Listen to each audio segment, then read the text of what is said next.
La saison dernière, les Reds avaient battu le Real 2-0. Il y a eu, vous en souvenez également, il y a 2 ans, le triomphe du Real 5-2 avec les 2 buts de Benzema. Le Real surfe en ce moment sur la forme exceptionnelle de Kylian Mbappé. Autour de lui, c'est pas la joie pour tout le monde, mais les performances de Mbappé suffisent à tirer le Real vers le haut. Clément Crépu. Hier soir, le Real Madrid a largement battu Valence 4-0. Mbappé a inscrit un doublé. Les Madrilènes sont premiers de Liga.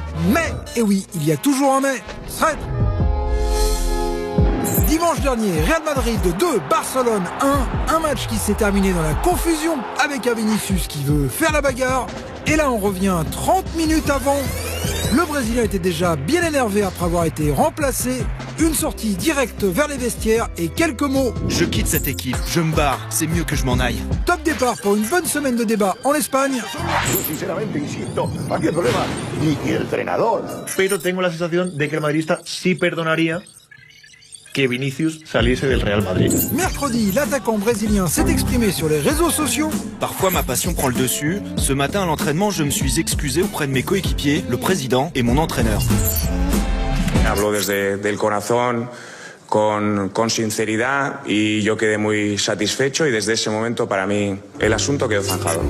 Une relation pas simple quand même qui rappelle qu'il y a toujours à Madrid des petits problèmes d'ego.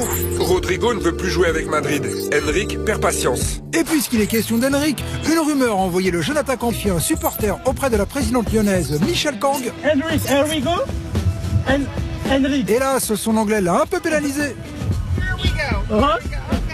Mais revenons à Madrid où vendredi on avait organisé une petite cérémonie pour la remise du soulier d'or à Kylian Mbappé, le trophée qui récompense le meilleur buteur de la saison passée de tous les championnats européens.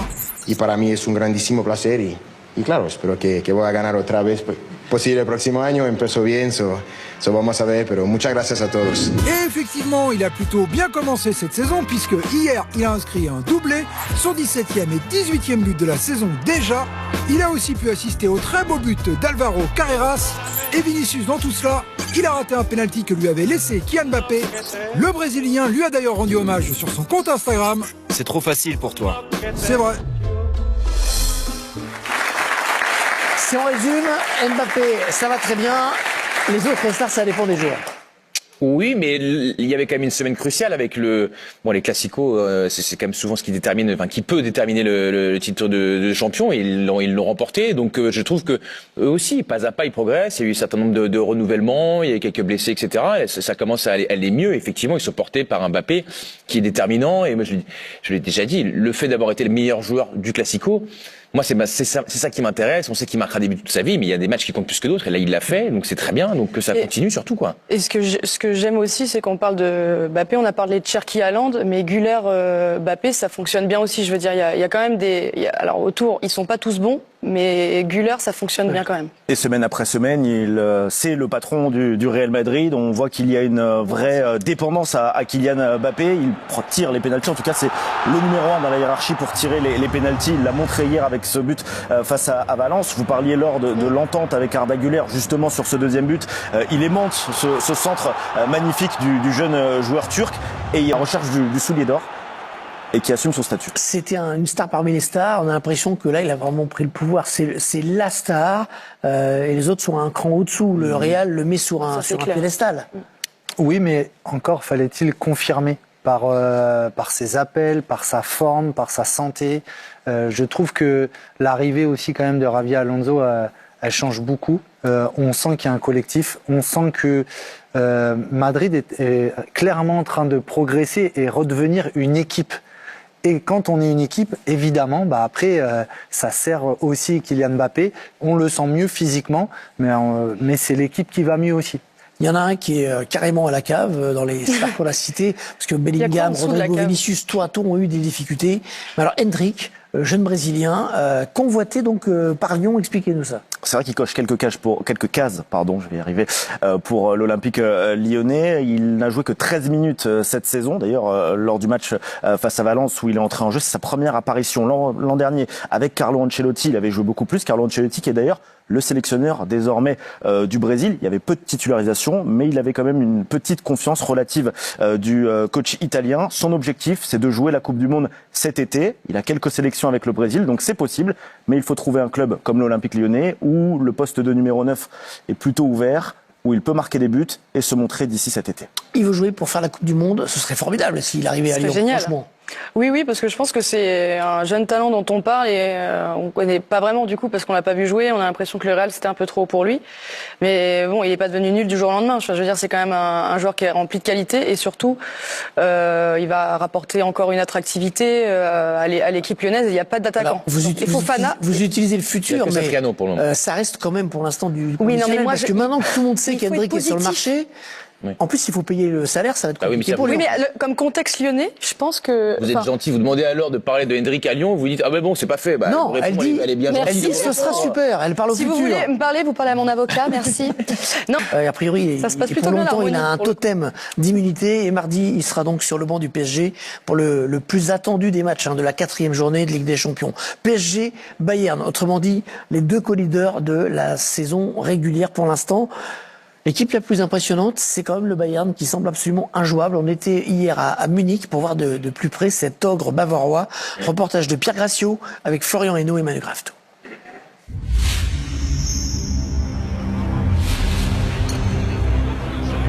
Il y a 5 mois, c'était le théâtre du plus grand bonheur des supporters parisiens. Depuis, l'Allianz Arena est redevenu le stade du Bayern, une équipe littéralement imbattable cette saison. Es ist super, es ist toll. Also wir gewinnen alles, wir hauen sie weg und alles und es macht Spaß, jedes Spiel einfach. Natürlich ist dieser Start dieses Jahr außergewöhnlich. Zurzeit läuft es fantastisch. Hier soir, le leader de Bundesliga reçoit Leverkusen, mais c'est bien le choc de mardi face au PSG qui occupe les esprits. Ich denke auf jeden Fall, dass es die besten Mannschaften jetzt gerade sind auf der Welt. Real und Barcelona oder so haben jetzt nicht gerade die Klasse, die PSG und Bayern jetzt zurzeit haben, aktuell. Es wird ein hartes Match, aber meiner Meinung nach, so wie Bayern München aktuell drauf ist. Pour faire les 3 matchs avec la même équipe en ce moment-ci de la saison, c'est un peu difficile. Donc je pense qu'on a bien fait les choses et on a compris. Donc pour nous, ça reste aussi un beau défi d'aller affronter Paris. On savait que ce match à l'extérieur contre le PSG, c'était un match potentiellement difficile, très difficile même. Mais qu'est-ce qu'on a hâte? On a hâte d'aborder ce match et d'aller avec aucune peur, avec une équipe qui a envie, qui a faim.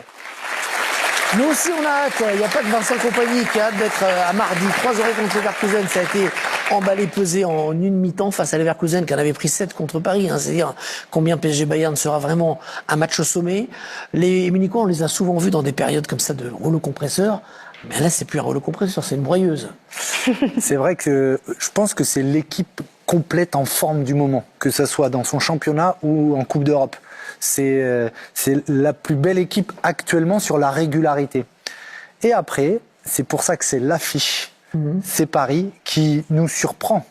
Parce qu'il y a des blessés, parce qu'ils peuvent être un petit peu irréguliers, en étant toujours agréable quand même à voir la majeure partie du temps, et qui a fait un exploit d'aller gagner au Barça, et ce qui fait que ce match-là, eh ben, tout le monde a envie de le voir, mais plus limite les Parisiens, ils peuvent encore nous surprendre. Est-ce que Paris, justement, le pari du championnat, qu'on voit en championnat, parce qu'il y a celui de la Ligue des Champions qui nous a surpris agréablement à chaque fois, mais c'est compliqué, on les a vus battre Nice à la 94e minute ce week-end, il y a Doué qui est à nouveau blessé, il y a Dembélé qui peut-être est en rechute, il s'est entraîné cet après-midi. Les feux sont quand même plus verts côté Bayern que côté Paris, non ?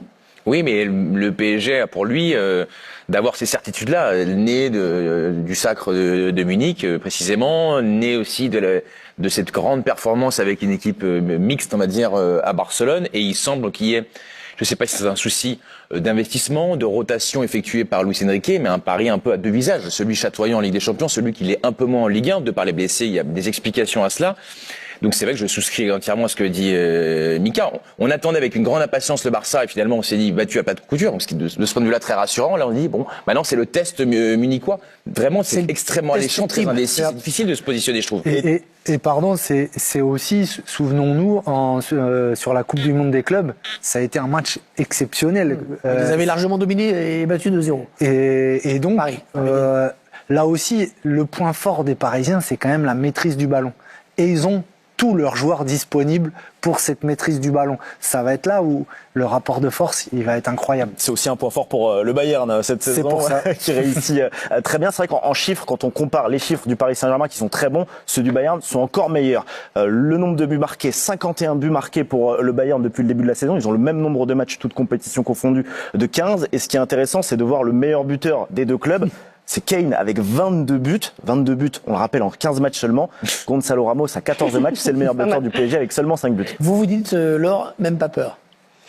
Non, c'est vrai, je me dis même pas peur, mais je trouve en tout cas, il mérite d'avoir le statut de favori dans cette rencontre. Oui, en face, c'est l'équipe la plus en forme, mais je pense que quand on a dominé le football européen comme ils l'ont fait et avec aussi des équipes affaiblies, je pense un peu à l'image de quand City surdominait ou quand le Real aussi, je trouve que même quand ils jouaient contre des gros, on se disait pas ça va peut-être être un peu dur. Je pense qu'il faut, et aujourd'hui ils bénéficient aussi, je trouve, d'un contexte beaucoup plus positif autour d'eux et d'un contexte aussi européen où tout le monde dit le PSG c'est la meilleure équipe d'Europe. Donc je pense il faut qu'ils y aillent en tant avec leur statut, quoi. Faut pas jouer petit bras. On sera là, PSG Bayern sur Canal+ Foot mardi soir, comme toujours. Le mardi, c'est sur Canal+ Foot, mais il ne vous a pas échappé que mardi, on sera le 4 novembre, donc jour du 41e anniversaire de Canal+. Eh bien, à cette occasion, on va offrir à tout le monde le multiplex de la soirée, les 9 matchs du mardi. Il y a Bodo Glimt Monaco, il y a Liverpool Real, PSG bien sûr, tous les matchs enchevêtrés, c'est le multiplex. Ainsi que le 7 matchs, puisque il y en a 2 qui sont à 18h45, le Canal Champions Club, avant et après les matchs, tout cela sera accessible gratuitement et à titre exceptionnel sur l'application Canal+. Ça sera donc mardi soir. Et puis le lendemain, mercredi, les abonnés auront rendez-vous avec Marseille au Vélodrome face aux Italiens de l'Atalanta. L'OM qui a renoué avec la victoire hier soir à Auxerre, mais sans vraiment convaincre, 1-0. Ils en sont où les Marseillais? On a du mal à savoir. Parce qu'ils sont deuxièmes, certes, ne l'oublions pas, mais on sent quand même une forme de fragilité encore. Oui, c'est assez étrange ce qui se passe parce que je trouvais qu'on avait atteint, en tout cas, j'étais assez optimiste. Je trouvais qu'on ressentait une certaine forme de stabilité, une gestion de groupe que j'aimais beaucoup. Et on sent que ça reste encore fragile pour Marseille, dans le sens où ils vont se remettre un doute, mais un doute pour pas grand-chose. Donc je pense c'est normal. Je veux dire, c'est une équipe qui est, en termes de stabilité, je trouvais que c'était ce qui manquait totalement à leur projet. Mais je pense qu'ils ont encore quelques paliers à franchir pour être plus sereins. Voilà. Je sens que ça part vite, quoi. Une défaite, ça y est, on se remet à douter sur notre force, alors qu'ils ont un effectif qui est largement assez constitué pour affronter tout ce qu'ils ont à affronter. Il y a eu des faits à Lens, nul à domicile face à Angers. Hier, c'était nul. C'était pas terrible dans le contenu, mais il y avait victoire. Après, en fait, ils continuent. Parce qu'il y a tellement de mouvements à chaque mercato que je trouve qu'ils passent des caps. Mais ils sont toujours en apprentissage. Quand je dis ça, c'est que s'il n'y a pas l'expulsion sur le match du Sporting en Coupe d'Europe, l'issue n'est pas la même. Là, on redevient dans un match tournant. S'ils gagnent contre l'Atalanta, la dynamique, elle sera bonne si on fait le bilan. C'est-à-dire 2 victoires sur 4 matchs en Ligue des Champions, ça serait cohérent. T'es deuxième du championnat de France.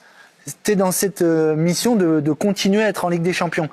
Par contre, je trouve que oui, on s'attendait à ce que ça soit mieux, à la fois dans le contenu, à la fois dans les rotations. On reste de temps en temps sur notre faim et on est obligé d'être un peu critique parce que ils sont pas rassurants tout le temps. Mais en soi, ils sont là, quoi. Ils sont là. Il y a aussi quelques blessés du côté de l'Olympique de Marseille. Il pourrait être 8 absents face à l'Atalanta mercredi. Alors 1 est suspendu, il s'agit d'Emerson.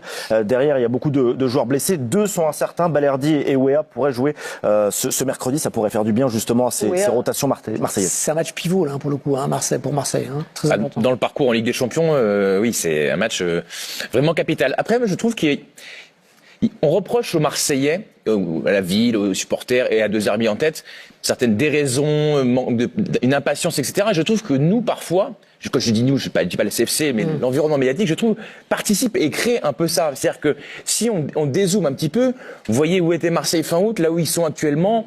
Bon, moi, je pensais pas que Marseille pouvait décemment regarder le Paris Saint-Germain dans les yeux et être champion de France. Là, vous avez des défaites, mais je veux dire, si on les prend un peu dans le détail, je pense que c'est un peu aussi notre devoir.